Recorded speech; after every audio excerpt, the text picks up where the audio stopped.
Buenos días, buenas tardes, buenas noches. Yo soy Víctor. Yo soy Arturo. Y esto es FM en línea.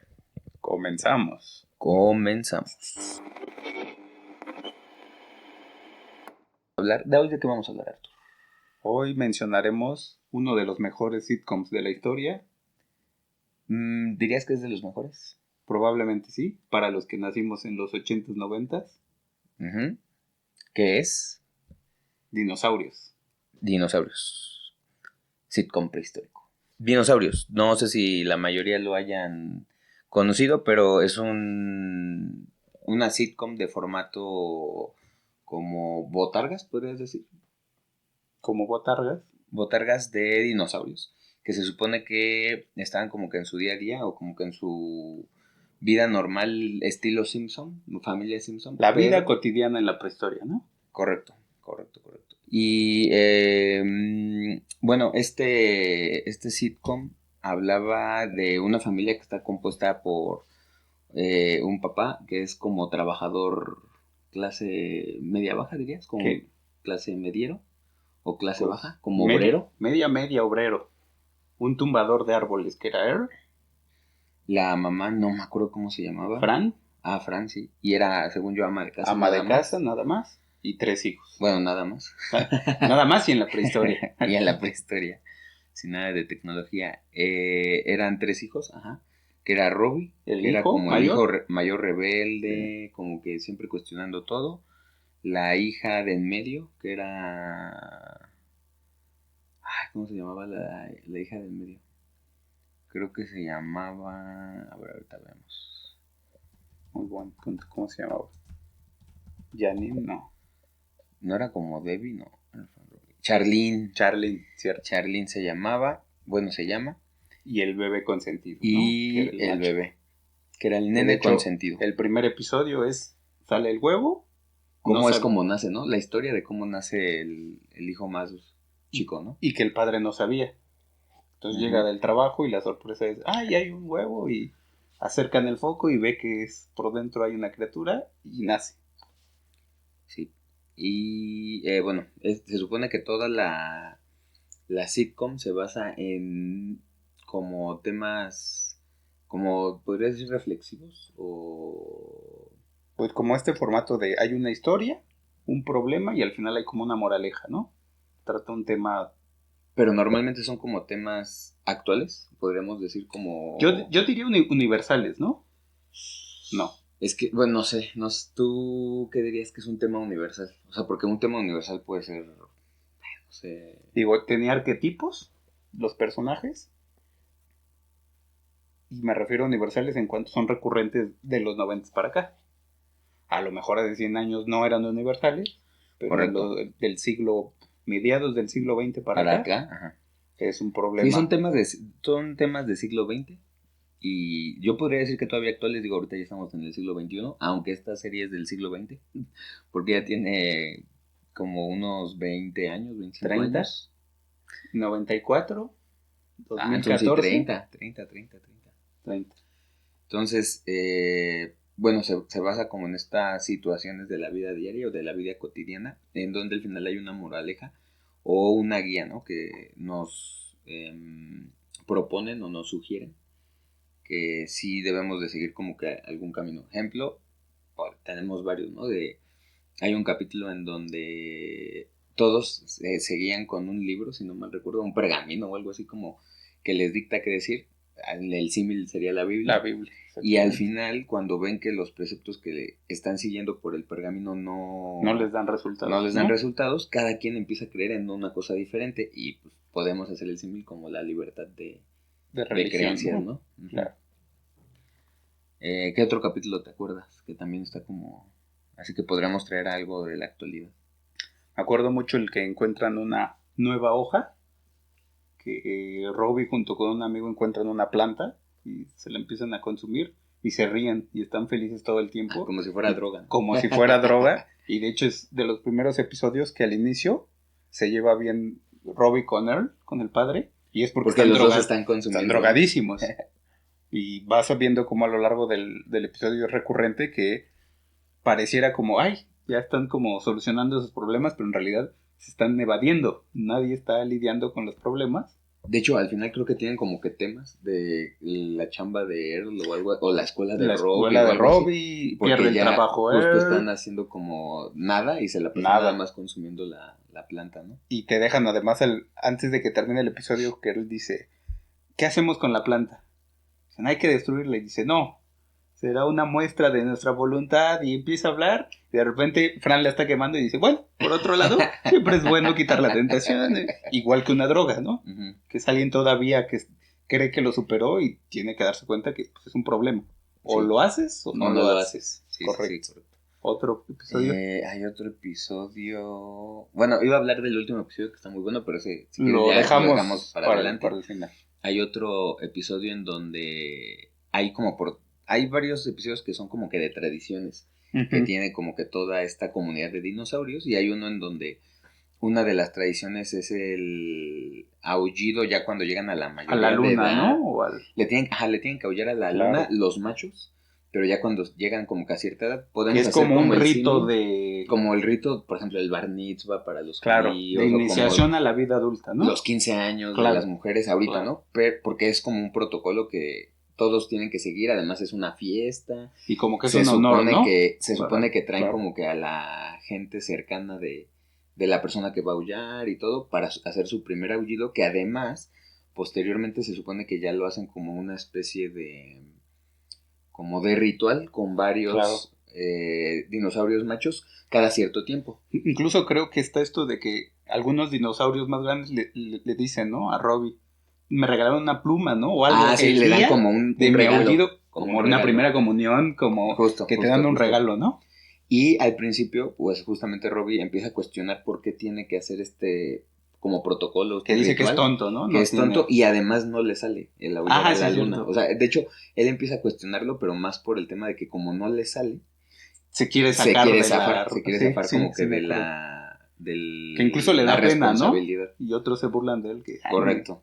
Entonces ya al final él descubre que cuando no se aúlla, empiezan todos los machos a ser como muy violentos entre sí. Que se están peleando y por tonterías, ¿no? Y lo que a él más le llama o le llega es cuando se pelea su papá con su mejor amigo. Incluso que es un tiranosaurio. Lee algo, ¿no? Que dice, al no haber aullido dinosaurio con dinosaurio, y se da cuenta que que su papá y sus amigos están peleando porque él no ha aullado y ya debió haber aullado, ¿no? Y entonces cuando ya encuentra sentido para hacer las cosas, sí le salen. Y ya la hace y ya todos quedan como amiguitos. Y es igual, ¿no? Como te pone un problema y al final es una tradición de dinosaurios que si no se hace pasa algo y termina como dándose cuenta que, es por algo. Aunque suene tonto, aunque el joven no lo entienda, hay una razón del porqué. Sí, claro. Y así, o sea, hay varios. Es un muy buen capítulo. Varios capítulos. Por ejemplo, hay unos que están más centrados en la hija, uh-huh. que son como más temas, pues como del cambio de la madurez de la niña, de niña a mujer, ¿no? Y, por ejemplo, hay un capítulo en el que tiene que buscar como una esencia que despide ella, que realmente son las feromonas de los dinosaurios. Y que solo un dinosaurio la percibe como agradable, ¿no? Ajá, exactamente. Cada quien tiene como que un olor que solamente un dinosaurio la va a percibir como agradable y todos los demás la va a percibir como desagradable. A ella no le gusta la persona que la percibe como agradable. Un perdedor, ¿no? Ahí todo. Y entonces, como un nerdo o algo así. Y entonces se va a buscar como alguna manera de cambiar su esencia. Creo que con unas plantas o algo así. Porque leyó en algún lugar que con eso se cambia. Va a buscar las plantas. Al final las encuentra después de una travesía muy larga y como... Y se da cuenta que no muy funcionó. Tortuoso. No funciona. Pero en el esfuerzo de hacerlo, hace que cambie. Que cambie, ajá. Entonces, bueno, ahí hay un buen de lecturas, ¿no? Desde la maduración a través de procesos, más que llegar a un resultado, sino que el proceso es lo que va construyendo la madurez de la persona. Claro. Lo que le llaman actualmente la construcción, el desarrollo del personaje. Y otra cosa es que también muchas veces justamente el proceso es lo que tiene más valor, ¿no? Claro. Más que el resultado. Y bueno, ahí hay como diferentes episodios, casi todos los de la hija se basan como más bien en cuestiones como de madurez, ¿no? Creo yo. Sí. Por ejemplo, los de Robbie, según que es el hijo mayor, según yo, la mayoría, más que de madurez, se basan como en cuestiones de identidad. Y como de reflexión, como y de que rebeldía. Que su rebeldía o tiene un porqué, o se tiene que dar cuenta que, bueno, no siempre. Hay cosas que es mejor, o sea, vivir en familia, ¿no?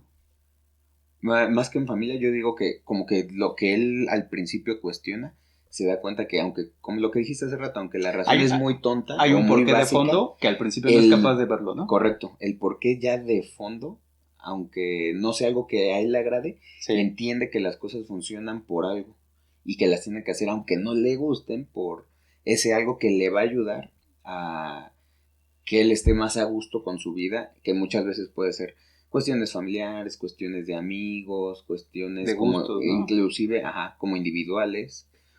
Y pues ya, o sea, básicamente como que siento que cada personaje se centran los capítulos que van alrededor de ese personaje como en como ciertas características de ese personaje.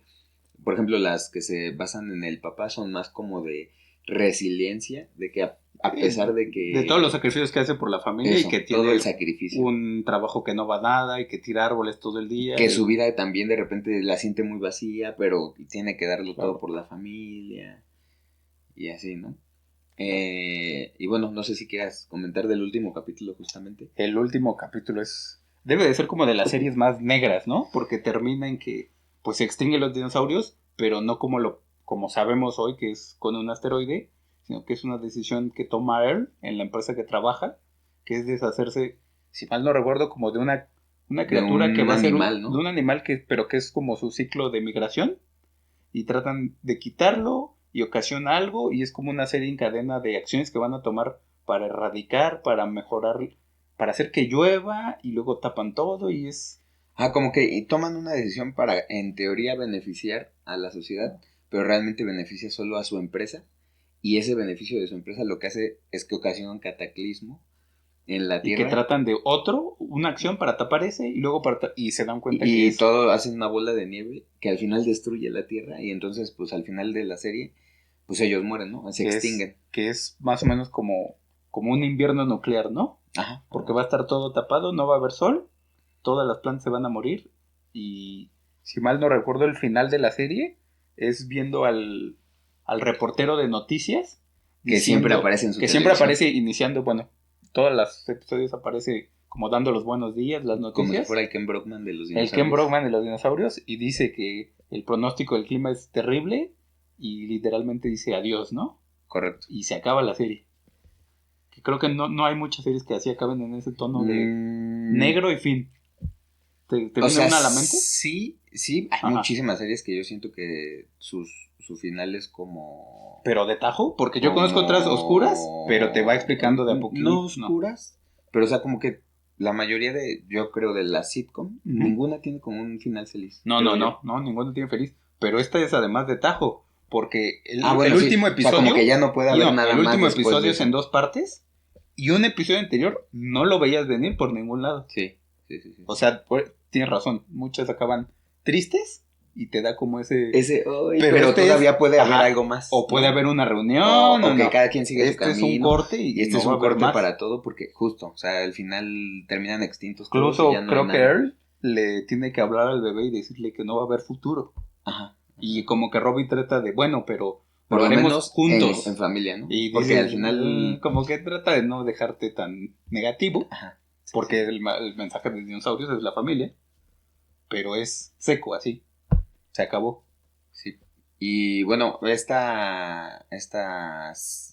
programa como que antecedió a muchos programas que traen como que ese mismo mensaje, formato, formato y como que ese tipo de humor, porque también el humor del programa en sí, habían unos chistes muy... Por ejemplo, había un chiste recurrente. Hoy no los podríamos hacer ningún chiste, ¿no?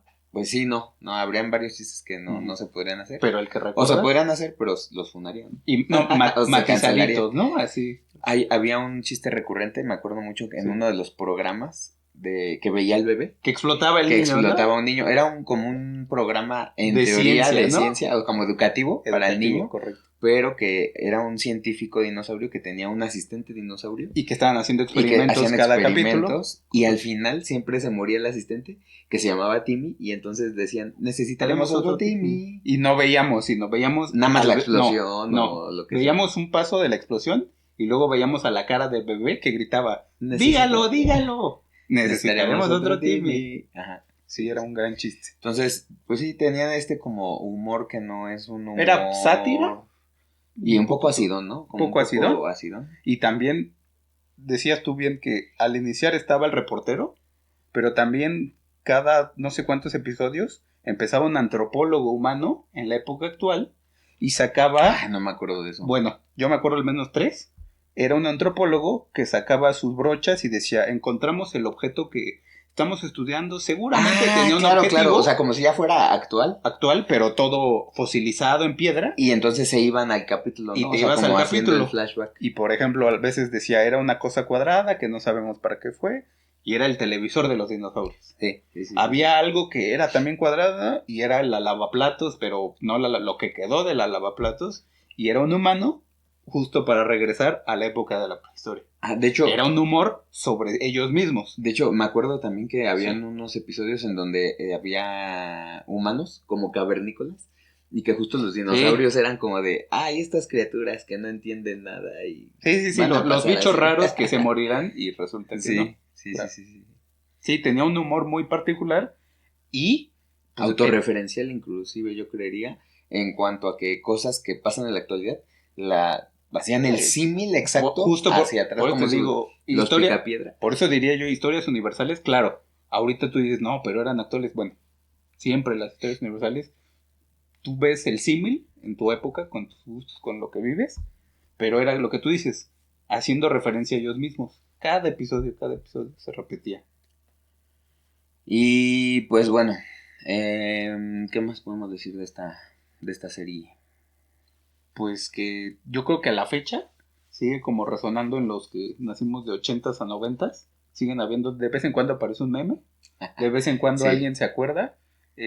Hace unos años que como que empezó el último declive de MTV, salían los videos del nene consentido.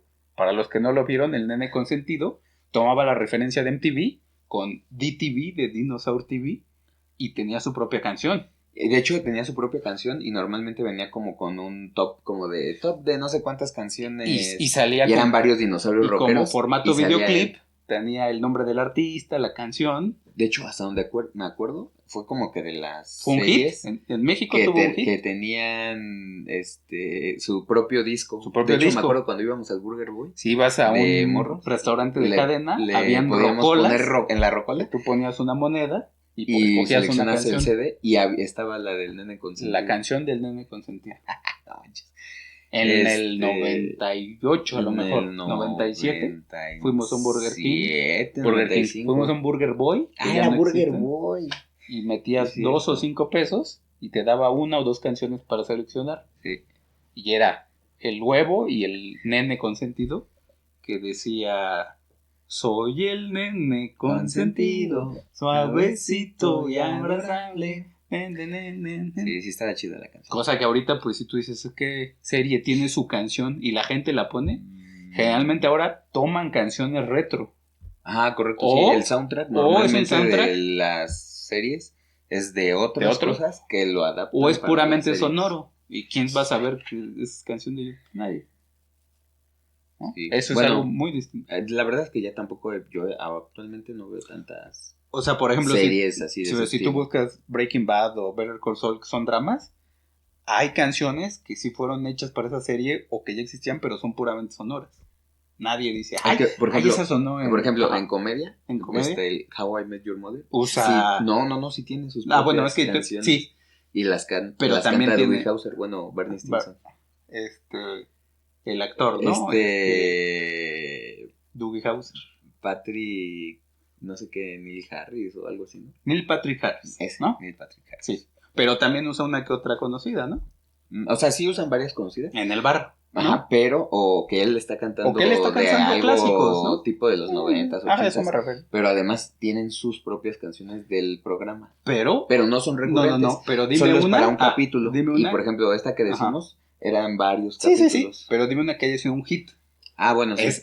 Y en esa época además era un programa para niños. No eran adultos buscando al nene consentido, éramos niños. Es que está raro, bueno, no está raro, más bien siento que era un programa que se hizo tanto para niños como para los papás de los niños, porque si tú ahorita lo ves, le encuentras cosas que a lo mejor cuando tienes 8 o 10 años no le encuentras.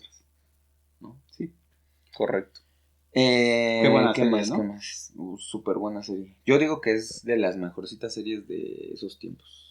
Eso y Los Simpsons. Bueno, no, hay varias. Pero no, es que no era muy común, ¿no? Más bien, por ejemplo, también, aparte del formato, el cómo estaban diseñados los personajes, porque eran puras botargas. Y las expresiones. Y no se ven mal, no se ven con hilos. No se ven grotescas. Sí se ven ahorita. Que luego hasta como que se ven... Como los ojos saltones chuecos o... Como que de miedo. No. Como de terror o así, pero esas no. Esas ahora, hace poco vi un capítulo y sí se ve un poquito oscuro en algunas cosas. Que se ve que es como en la selva para que no veas. Que a lo mejor había la tramoya por detrás. Los cables. Pero no se ve mal. O sea, como dices, nada de CGI, sin fondos verdes. Creo que era el mismo que hacía los Muppets, las botargas. Y los mismos Muppets, porque por ejemplo, habían animalitos chiquitos, que esos sí eran como tipo de esos que salen como si fuera cables o así. Pero se veían bien. Se veían muy bien. Creíbles. Y para serie de niños, pues nadie pensara, qué cotorro, ¿no? Sí, muy bien hecha esa serie. Muy buena. Y pues bueno, creo que nada más, ¿no? De ese tema ahorita podríamos matarlo. Creo que sí. Podríamos extinguirlo. Podríamos extinguirlo para siempre. Y así como el final de la serie de Tajo. Apago la luz y nos vamos. Bueno, y nada más coméntenos si vieron la serie, cuál es su episodio favorito. Sale. Bye. Acuérdense que esto es FM en línea. Yo soy Víctor. Arturo, nos vemos. Nos vemos.